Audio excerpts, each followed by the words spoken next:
Welcome to our Getting Started series on Milvus Lite. In this video, we're going to cover three things. What is Milvus Lite? When should you use Milvus Lite? And when shouldn't you use Milvus Lite?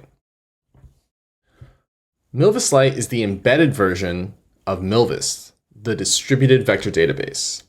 Milvus Lite is meant to be a local, smaller version that runs and saves data locally and is compatible with Colab and Jupyter Notebook, and you can get it from PyPy as long as you have Python 3.6 or later.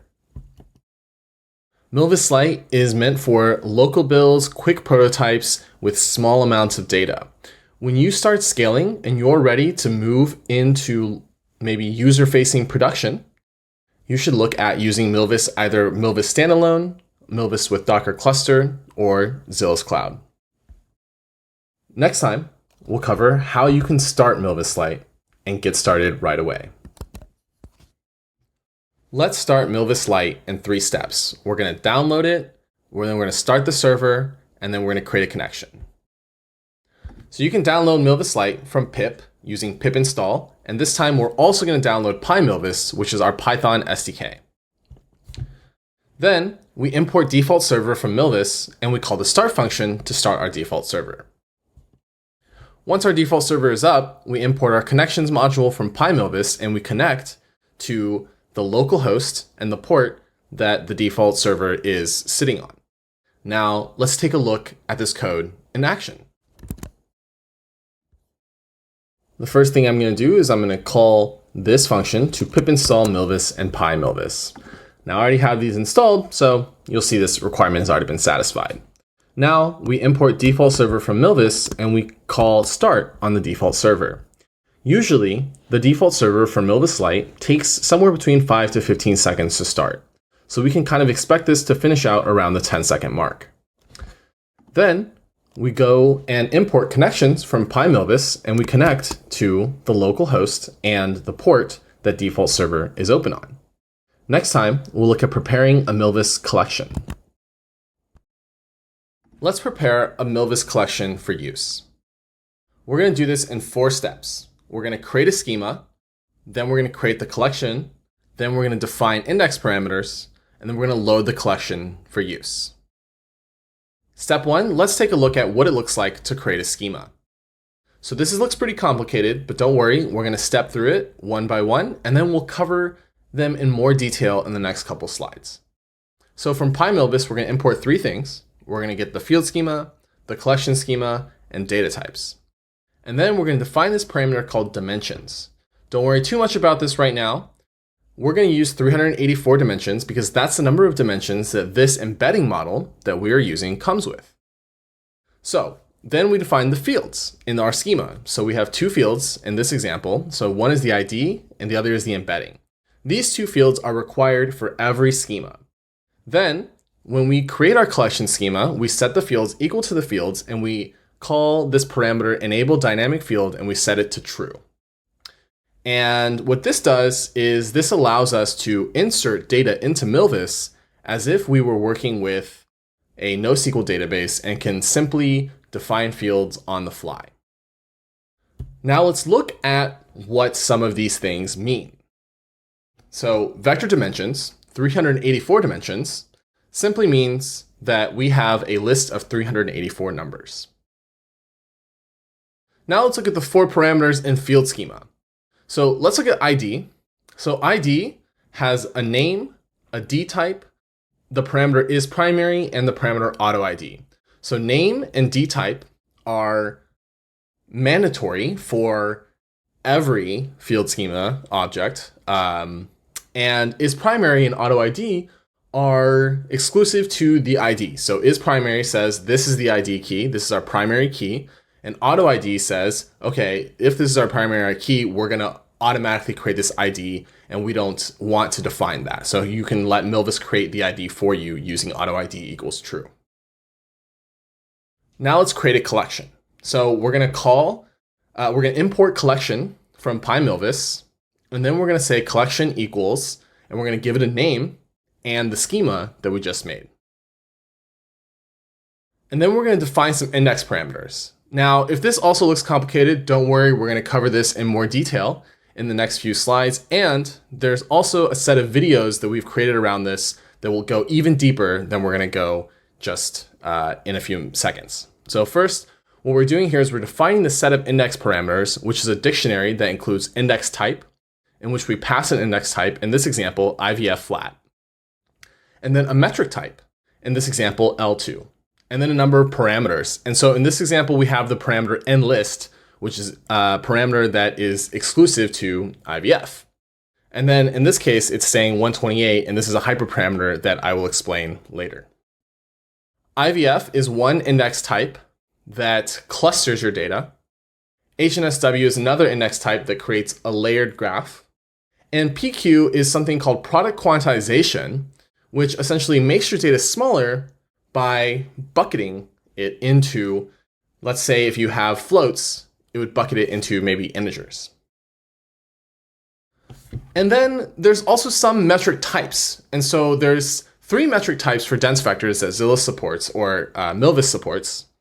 So there's Euclidean distance or L2, inner product or IP, and cosine similarity. We'll also link the videos for these below. But the main thing that you need to know about this is that these similarity metric types are all used for somewhat different reasons, and that's why we have them, to allow that flexibility of usage. Okay, so let's look at some of the index parameters that are index specific. So we saw earlier that we had the index parameter enlist, and that is specific to IVF, and what that does is essentially tells the IVF algorithm that we need that many clusters, that many centroids, right? I've circled these in red to show where the centroids are. And now in HNSW is a layered graph, and the index parameters for HNSW would tell you when your point would go from this layer to the next layer. And the way you can think about these indexes essentially is IVF, maybe you are, let's say you're looking for your friend, and you know that your friend is in XYZ state. You know, maybe they're in Washington state. Now, IVF would essentially be saying, okay, why don't we look at the counties and then find the closest counties to our friend before we go look for our friend? And HNSW would be more like, okay, so we know of these landmarks that our friend is near, and every time we see one landmark, we can actually go down and find a more granular landmark. So maybe you're in the city, and you know he's in XYZ city, or she's in XYZ city, and then you know that, oh, there's a city block, and then there's, you know, a street, and then there's the apartment building and the apartment number. So HNSW is this layered approach, and IVF is this geographically clustered approach. The last part is we need to load our collection for use. And the way we do this is we call create index, which creates an index, one of the indexes that we defined. And what we need to do is we need to pass a name to create an index on and the parameters on which to create the index. And then we call load, and we'll have the collection in memory. So let's look at how this works in practice. Let's prepare our Milvus collection for use. So the first thing we're going to do is we're going to import field schema, collection schema, and data type from PyMilvus. Then we're going to declare the number of dimensions that we have. Remember earlier, dimensions are dependent on the embedding model, and they simply define how many numbers are in the embedding. They simply refer to how long a vector embedding is. So in this case, we have 384 dimensions, and then we define some fields. So ID and embedding are 2 fields that we are required to define. And then we add this parameter called enable dynamic field when we create our collection schema. And what this lets us do is insert data with dynamic fields on the fly. So we can insert data that is not an ID, that is not labeled ID or embedding at insertion time. Next, we'll import the collection object from PyMilvus, and we'll create a collection. So after that, we will declare our index parameters. And so in this case, we have IVF flat, which is one of 11 Milvus indexes. Remember, IVF is a geographical separation. If you're looking for a friend in a state, IVF is looking at the counties that she may be in. And then we'll declare a metric type. And so your metric type, in this case, we have L2. There's L2, cosine, or IP. And these are all measuring different things. L2 measures distance in space. Cosine measures the distance in angle. And IP is a projection of one vector onto another. And we'll have the links to the videos that explain these more in depth in the comments or in the description. Then we'll look at parameters. In this case, we're just going to say 4 for enlist because 4 clusters is probably enough for the amount of data that we're going to use for this demo. Next, we'll pass the field name that we want to index on, in this case embedding, and the index parameters of which to create the field, and we'll load the collection into memory. There we go. So next time, we'll look at how we can add data to Milvus. Let's cover how you can add data to Milvus. We're going to first get your embedding model because you need a vector embedding, and the way you get vector embeddings is through a vector model. And then you'll load your data, you'll embed your data, and you'll ingest your data. So to get an embedding model, in this example, we're going to use this embeddings model, all-mini-lm-l12-v2. And this is one of the sentence transformer models that is provided by Hugging Face. And this is the model that has 384 dimensions that we talked about earlier. Next, we'll load the data. So with open, wherever your data is, you're going to open it as F, and you're going to read it into X, which is a string. And then for this case, we're just going to split all of the data on periods. And in the repo provided, which will be in the description, we have an example repo for you, or we have an example file for you to use. Next, you're going to embed your data. In order to do this, we're going to start by creating a list. Milvus expects to intake a list of dictionaries or a list of lists. And so we're going to create a list, and then for each of our sentences, we're going to create an entry. And in our entry, we're going to set the embedding to the vector embedding by calling encode from transformer to get the vector embedding. And then we're going to set the sentence key to the actual sentence, the text. So now we have the embedding and the text, and we append that dictionary into Milvus input, which is the list that we created to put data into Milvus. You'll notice that we didn't assign anything to ID here, and that is because we have auto ID enabled. Now we ingest our data, which all we do is call insert on that list of dictionaries, and then we flush it to ensure that all of our data is available after we insert. Let's take a look at this code in action. Let's cover how we can add data to Milvus. So first, we're going to import sentence transformer from the sentence transformers library. So if you don't have sentence transformers installed, I should have put this up here. You should install sentence transformers or sentence transformer. Okay. And then we're going to get our sentence transformer, which is all mini lm l12 v2. And then we're going to open this file that I have that's called seattle.txt. And this is the text available on Wikipedia. I just scraped the page that says Seattle. Okay, now this next step is the one that's going to take the longest, so I'm going to run it now. And what we're doing here is we're creating a list because Milvus expects a list as input.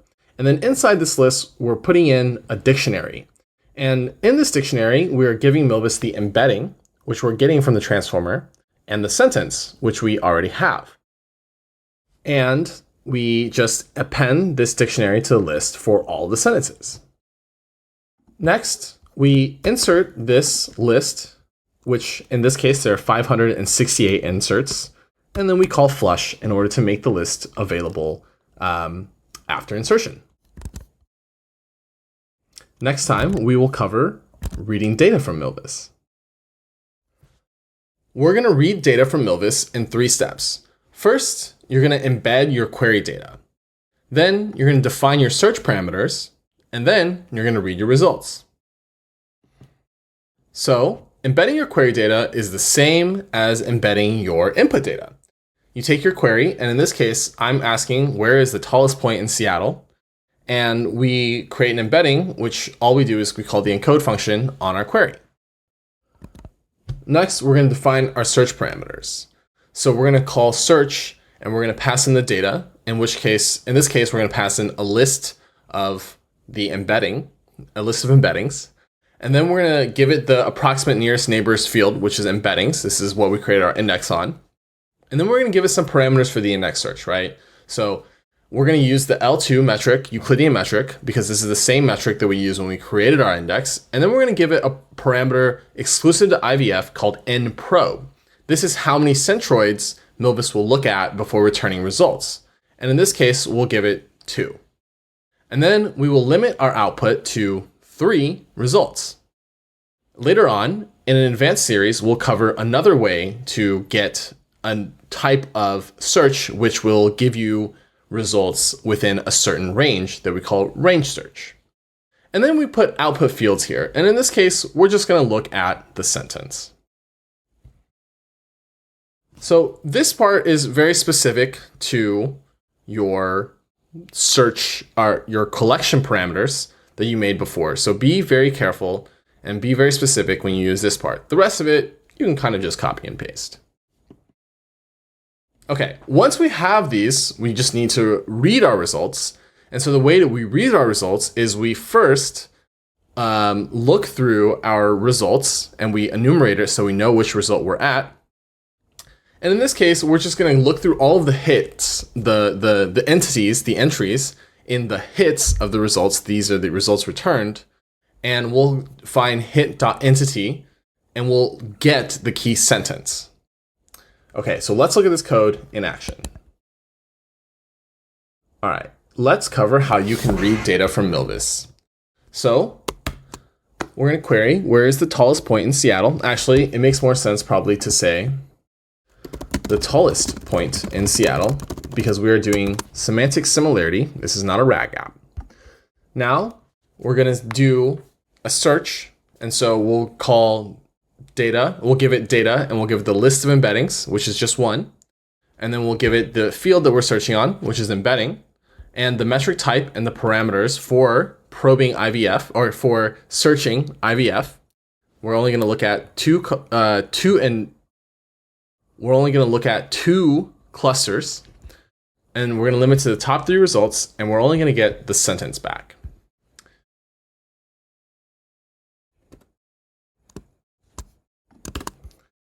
Next, we're going to look through our results. You can see that that search was very, very fast. And we're going to see that these are our results. The highest point within city limits is at High Point in West Seattle, which is roughly located near 35th Avenue Southwest and Southwest Myrtle Street. Let's see if there's a highest point in this other one. There's no highest point in this one, and this one says Seattle. Well, let's see. The tallest point in Seattle. I guess we're getting Seattle.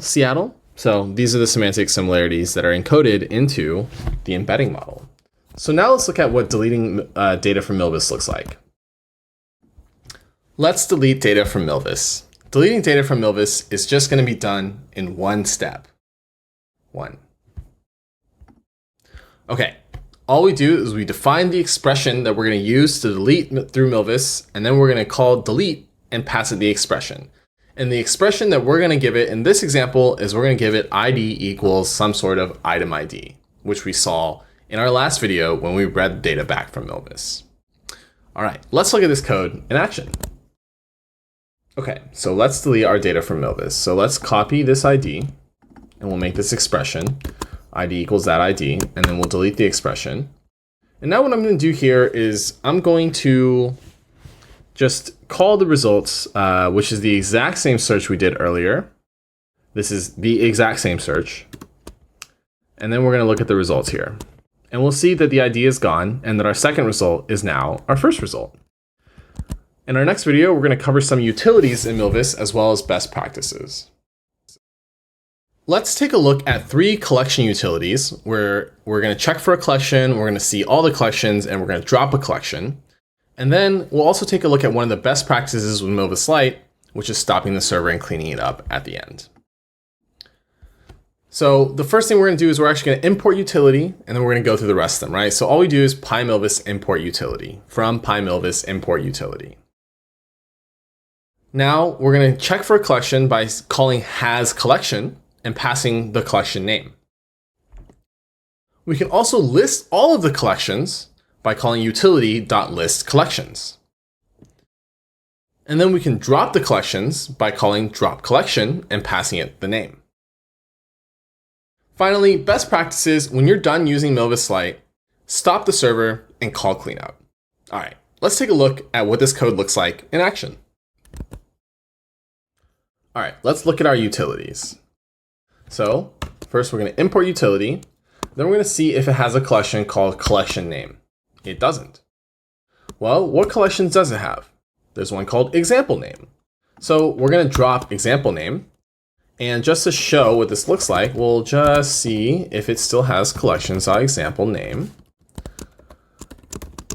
And we can see that it doesn't. Now, the best practice after we're done is we should stop the server and clean it up. And that's it. You are done with your Intro to Milvus series. And next time we'll cover Milvus with Docker and more advanced functions.